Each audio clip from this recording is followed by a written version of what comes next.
Сәлем достар, сәлем баршаңызға, каналыма қош келіпсіздер. Бүгінгі видео жеміс жидектердің қабығын қалай сақтаймыз. Қазір қатты аяз келетін қыс уақытысы. Сондықтан бананның қабығын свежий күйінше қолданбаңыздар.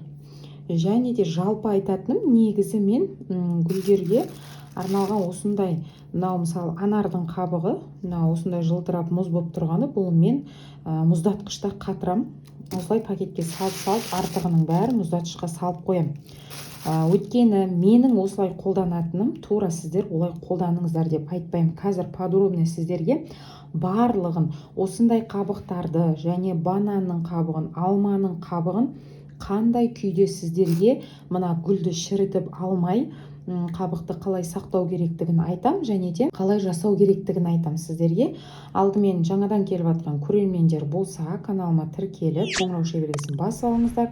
Осындай керемет ақпараттарды тағы да видео порталынан көре аласыздар каналымнан, және де жіберіп алмас үшін басқа ақпараттарды. Мен қанша жылдық тәжірибесі бар гүл өсіретін, гүлге қызығушы адам ретінде сіздерге қандай мөлшерде, қалай құйсам қанша суға, және қандай гүлге, оның топырақ қандай, оның құмырасы қандай, барлығын ажыратылатын болғандықтан мен осылай балғын күйінше аламын да тек осындай мұздатқыштарға салып сақтаймын. Қараңыздар, осылай. Бұны енді мен барлығын білем ғой. Енді сіздер бастап гүл өсіруші болсаңыз, бұрын соңды бұндай жемістің қабықтарын сақтап гүлдеріңізге қолданбаған болсаңыз, сіздерге ең алдымен былай айтамын: видеоны соңына дейін қалдырмай көріп алыңыздар. Өйткені әрбір айтылатын ақпарат өте маңызды.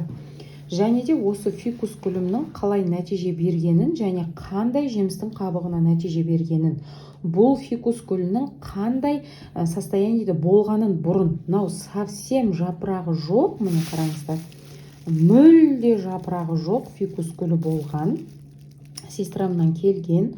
Бұл менде 4 айдай емдік шарада, яғни 5 ай, осы аймен 5-6 айға ұласып бара жатыр. Міне осылай емдеп, барлық жапырақтарын қайтадан жаңадан шығартып, және де жағдайын жақсартқан болатынбыз. Енді қараңыздар, мен бекерден бекер өзімнің гүліме қолданбасам, сіздерге қолданбаған дүниені осылай жасаңыздар деп айтпаймын. Гүл өсіруші ретінде, енді гүл ұстап жаңадан тәжірибе жинаушы ретінде, жаңадан жемістің қабығын қолданып жүрген болсаңыз, сіздерге айтам: гранаттың қабығы бүгін қалды, апельсиннің қабығы бүгін қалды, бүгін гүлдеріңіз шөлдеп тұр. Соны менің каналыма өтіп, қалай балғын күйінше қолдануға болатынын көріп жасай берсеңіздер болады. Енді бұны тағы да көп мөлшері қалды десеңіздер, қандай гүлдерге қолдануын білсеңіздер, онда мен сияқты мұздатқышта сақтасаңыздар болады. Енді олай білмеймін десеңіздер, кез келген жемістің қабығын кәдімгі духовкаға, әсел пешке, болмаса кәдімгі газдың пешіне, нан пісіретін, бәліштеріңізді пісіретін кәдімгі пештеріңізге тура осы күйінше, болмаса майдалап турап, кептіріп аласыздар. Барлығын майдалап турайсыздар. Бананның қабығында, алманың қабығында, гранаттың қабығында, және де осы мандарин, апельсиннің қабығында барлығын осылай істейсіздер. Енді былай айтам: бұны істемес бұрын барлығын бірінші қайнақ суға, сәл демін алған 40 градустық ыстық су болады ғой, қайнап суыған 40 градусқа дейін, сол суға бір салып алыңыздар. Сосын мұздай суға сыртынан жуыңыздар, әдемілеп дұрыстап. Сосын барып кептіріңіздер пеште. Кептірген кезде қатты күйіп кететіндей емес, бір 140-150, ары барғанда 180 градусқа дейін 30 минуттың ішінде, 20 минуттың ішінде, енді пештеріңіздің қызуына байланысты, қыздырып кәдімгідей кептіріп алсаңыздар болады. Бүкіл құнарлығын сақтайды, тек формасын өзгертеді. Ол не үшін керек? Ол сіз енді жаңадан барлығын жасаушы ретінде білмей сақтаймын десеңіздер, міне 1 литрлік кәдімгі шыны ыдыстарға сақтайсыздар. 1 литрлік банкі болады, беті жабылатын, прочный. Сол банкілерге кептеннен кейін барлығын теріп алып, сыртына жазып қойсаңыздар болады. Мынау алма, мынау гранат, мынау банан, мынау мандариннің қабығы деп. Сосын ол қабықтан алып әрқайсысын әр гүлге суаратын кезде сол қабықтан сәл алып жіберіп үстіне қайнақ суын құйып жіберіп бұқтырып, оны қайтадан суытып гүліңізге құя бересіз. Енді олай істейтін болсаңыз, сізге жыл 12 ай осы витамин қолыңызда болады. Ешкімнен витамин алмайсыз, сатыпта магазиннен химический витамин қолданбайсыз, барлығы табиғи күйінде, гүліңіз де разы, өзіңіз де разы болады. Енді осымен қалай дайындау керектігін айттым. Түсінбей қалған жерлеріңіз болса, пікірге жазып, маған кез келген сұрақтарыңызды қоя беріңіздер. Мен момент келген сұрақтарға сразу жауап беремін. Оны менің көрермендерімнің барлығы біледі. Қабықпен енді тема бітті. Енді қараңыздар, осы гүлдің қазір мен описанияға болсын, видеоның соңында болсын, бұрын жағдайы қандай болғанын видеоны салып кетем. Қызықты болса, осы видеоны шын өтірігіне көз жеткізу үшін, енді жаңадан келіп жатқандар болса, алдымен бұрыннан көріп жүрген көрермендер біледі мұның шындық екеніне. Бұл гүл сестрамнан келген және мамамнан келген фикус гүлі болған. Екі гүлді бірдей фикус гүлінің темасы болсын деп мен бірге отырғызған болатынмын. Фикус гүлінде мүлде жапырақ жоқ. Мына тамырларының барлығы астында көмулі. Жағдайының состояниесі ужас болған, бірақ менің өзім қорықтым. Бұл гүлді қалай мен жағдайын жақсартамын, қалай жапырақтарын шығартамын деп қараңыздаршы, міне өте керемет. Жаңадан жапырақтарының барлығы шығып жатыр. Осындай нәтиже көргілеріңіз келсе, алдымен гүлді дұрыс құмыра таңдаңыздар. Одан кейін гүлге дұрыс топырақ таңдаңыздар. Яғни өзінің тамырына, жапырағына, гүліне керекті құнарлы топырақ таңдайсыздар. Одан кейін барып освещение деп қоямыз, жарық. Мейлінше ешқандай орынға, бір орыннан екінші орынға бір айда 2 рет, 3-4 айда тағы бір рет орын алмастырмаңыздар гүлдердің. Гүлді отырғызғаннан кейін қатқан орын қатқан, сол бір орынды белгілеп алыңыздар да, сол орыннан жылжытпай қойыңыздар. Сосын фикус гүлдеріңіз голы болып жағдайы осындай, бұрынғы жағдай сияқты болатын болса, фикустарыңызды отырғызғаннан кейін, яғни суару графигі деп қоямыз, уақытысына өте үлкен мән беріңіздер. Кез келген гүлге солай, именно фикус гүлі емес.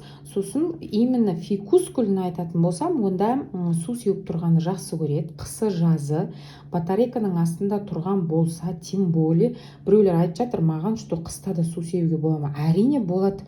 Қыста да су себуге болады. Бұлар енді сыртта далада тал болып өсетін гүл болғаннан кейін, оны тек үйге алып келіп осындай құмырада біз тарылтып, бөлме гүлі қылып отырғызғаннан кейін, оған біз сондай табиғат беретіндей условияны жасау керекпіз ғой жағдайды. Сол үшін де сіз бұған су бүркіп тұрыңыз. Енді айтпаймын, что шылқылдатып күнде деп, бірақ аптасына 2 рет жылы сумен су бүркіп, болмаса аптасына 1 рет жапырақтарын шаңнан тазартып, жылы душқа түсіріп тұрсаңыз болады. Душқа түсіретін кезде мына жердегі ағашы, мына ағашын осы жерге дейін, осы тамырының барлығы үлкендеп биіктеп өсті. Маған сестрамнан келген кезде осы жерде сор, хлорлы су осы жерге дейін глубокий егіп, бүйтіп бытчытын шығарып салған болатын. Мынау соның орны. Одан бері мен тамырын жоғарылатқаннан кейін тамырының жағдайы ужас болатын, жұп-жұмсақ болатын, қазір қатты болды.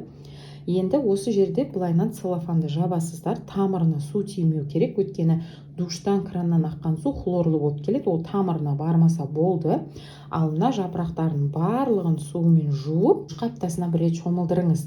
Егер сіз гүлді реанимация жасап, жағдайын жақсартқыңыз келіп, жаңадан отырғызсаңыз ғана, бұрыннан отырған әдемі гүлдер және фикусыңыз үлкен болса, барлығын жапырағы ватный дискпен, мақтамен, стерилді мақтамен сүртіңіздер. Болмаса су бүркуіңізге де болады. Енді осы жерде түсінбегеніңіз болса, пікірге жазыңыз, сосын мен толықтай жауап берем. Болмаса WhatsApp-ма шықсаңыздар да болады.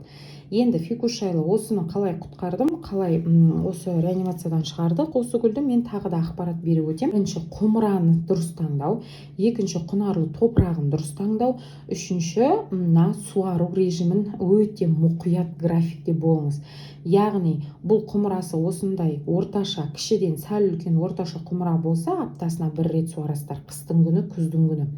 Ал көктемде аптасына 2 рет суаруға болады, ал жазда 3 рет суаруға болады. Аптасына өткен білесіздер, аптап ыстық болады жазда. Бұл біріншіден, осындай құмырада отырған болса, міне қараңыздар, осындай құмырада, кішкентай құмырада отырған болса. Үшінші міне айтып өттім, жаңа суару графигі режимі дедім. Ал енді төртінші, мына жапырақтарының шаңнан таза болуын қадағалайсыз. Және душқа түсіріп, болмаса міне су бүрку режимінде қадағалаңыздар. Өйткені білесіздер, күнде біздің көзімізге көрінбейтін ауада ұшып жүретін шаңдар және микробтар бар. Енді біздің мұрнымызға специально Аллах тағала фильтр жаратып қойғаннан кейін, ол мұрынның ішінде шаң тозаңдарды ұстап, чүкірік қылып, біз оны сол мұрныма шаң тозаң жиналды деп чүкіріп сыртқа шығарып және тазартып отырамыз ғой, жуып. Сол сияқты енді гүлдер оны жасай алмайды. Сондықтан шаң тозаңның барлық жапырағына келіп, мына демалады ғой жапырағымен, соның барлығын порлар деп қояды ғой. Енді мына терімізде біздің тесіктер бар ғой, демалатын, теріміз демалады ғой. Моншаға түсіп демаламыз ғой, мысалы біз терімізді тазартамыз, жуамыз, сол сияқты мына жапырақтарды тазартып жуып тұру керек. Енді жапырағы, төртіншіден жапырағының тазалығына мән бересіздер. Бесіншіден айтарым, отырғызған мына именно фикус гүліңіз, жаңадан ауырып бейімделген гүліңіз, кез келген гүл осылай адаптация алып үйіңізге жаңадан келген гүл болса да, осы методтың барлығын қадағалайсыз. Бірінші, екінші, үшінші, төртінші, бесінші. Енді бесінші, қараңыздар, қандай сумен суарамыз. Мына именно фикус гүлі жақсы көреді екен. Мен мысалы мандарин, апельсин, сосын гранат, осы 3 суды кезекпен кезек суардым. Яғни бір айда, мысалы мен бұны қазір бір аптада 1 рет суарып жатырмын. Бір аптада мен гранат суымен суарсам, енді бір аптада жай сумен суарам. Кәдімгі таза тұндырылған, краннан алып 2-3 күн тұндырылған су, ары кетсе бір апта тұндырылған су. Сонымен суарам. Ал енді 3-ші аптада мандариннің суымен суарсам, 4-ші аптада қарапайым суымен суарып, мен суару режиміне өте қатты мән бердім. Енді тура мен сияқты суарыңыздар деп айтпаймын. Парабойдың астында, терезенің астында парабой болса, үлкен секциялы ыстық қатты бөлінетін болса, жарық мейлінше жақсы түсетін терезе менікі, астында парабой бар. Сондықтан мен бұны аптасына 1 рет суарам. Және де 2 аптада 1 рет жылы сумен бүркіп шомылдырам. Гранаттың суымен және цитрус өнімдерінің қабығының суымен суарғанда маған осындай керемет жапырақтарды жаңадан шығара бастады. Мен витамин суды қалай бердім, солай жаңадан өте көп жапырақтар шығара бастады. Мынандай жылтырап тұрған жапырақтар. Ал мына қанық жапырақтар, мүлде болған жоқ жапырақ шығарды дедім ғой, бұл енді жаз өте үлкен жапыраққа айналады ғой. Осындай жапырақтарды мен отырғызғаннан кейін, дұрыс құмыра таңдап, дұрыс топырақ таңдап, және суды бүркуді әдемі жасағаннан кейін, душқа шомылдырып отырғаннан кейін барып осындай жапырақтар шығара бастады бірінші.